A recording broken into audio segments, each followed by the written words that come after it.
And we're going to look at the specific function that are logarithms. Logarithm of any number to a given base is the index of the power to which the base must be raised in order to equal the given number. What on earth does that all mean? Basically it's saying this. If you've got some number which is a to the power of x, and when we're talking about exponentials we know that, well, a is a positive number, but a is not equal to 1 because that would be very boring. 1 to the power of anything is always 1. Then the inverse of that, to turn it the other way around, if I wanted to make x the subject, I would log both sides. So we end up with x equals the log of n, but the base stays the same. It was base a, it's now log base a. That hasn't changed. For example then, if x is equal to the log of 1,000 base 10, if I wanted to undo that log, then the base stays the same, but it becomes 10 to the power of x is equal to 1,000. So the log goes away, but the other side gets 10 to the power of, and well, 10 cubed is 1,000, so x must be 3. This one here, again, if I want to undo the log, I'd be saying, well, 5 to the power of x is 1/25th. Well, 1/25th is 1 over 5 squared, so negative 2. The power would be negative 2. Okay, what's this one saying? The log of 64 base x is equal to 2, so this time the base stays the same, so it's x squared is equal to 64. The log goes away, it becomes an exponential equation. Well, x is 8. Notice it's 8, not plus or minus 8 in this case. Normally when we solve x squared equals 64, we would say plus or minus 8, but in our definition, the base has to be a positive number.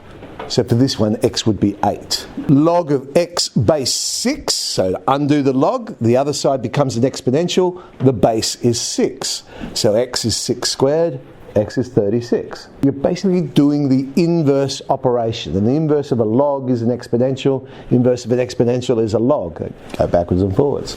So some rules or some laws that allow us to manipulate logs. First one's this. Well, if you have log of a to the power of x base a, that would just be x, because the log of the exponential cancels each other out, they're inverses, and because the bases are the same, I'm just left with the power, so x.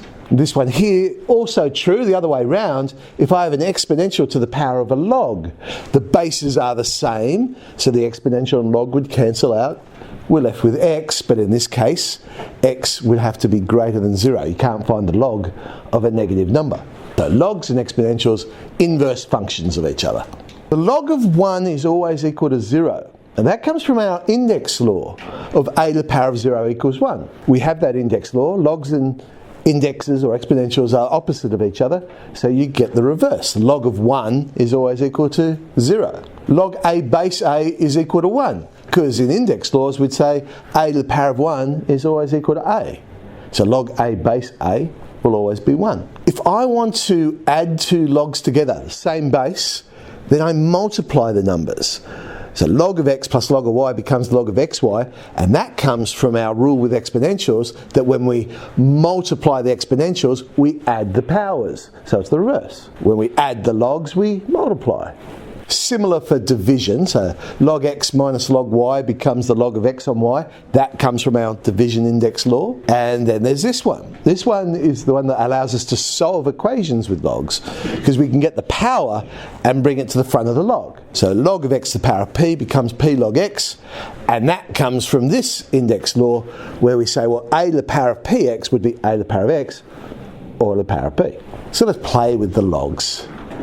So if I want to work out the log of 20 plus the log of 5, adding logs, I'll multiply them together. Log of 100, well, we're saying 10 to the power of what is 100? Well, 10 squared is 100. Log of 18 minus log of 9 then, well, when we subtract logs, it's divide. I get log 2 base 2, well, that's 1. We said the log of a to base a is always going to be 1. Log of 9 plus log of 8 minus 2 log 6. I can pull that all together. The plus means multiply, so I get 9 times 8. The minus means divide, but that 2 in front of the log, I need to bring it inside the log, so it becomes log of 6 squared. So I've got 9 times 8 over 6 squared, which is 2. 4 to the power of what is equal to 2? Well, the square root of 4 is 2, so the power must have been a half. power of a half is square root. They've told me two logs. The log of 2 is 0.3010 and the log of 3 is 0.4771. So what would the log of 27 be? How do I get 27 from the numbers 2 and 3? 27 is 3 cubed. So I could use that. Bring the power to the front, so it's 3 log 3. They've told me what log 3 is. Multiply out, I get 1.4313. The log of the square root of 2. Again, how do I get that? Well, square root of 2 is 2 to the power of a half. The half can come to the front, and we get a half of 0.3010, which is 0.1505. 12. I can only use the numbers 2 and 3, or any others that I've already worked out.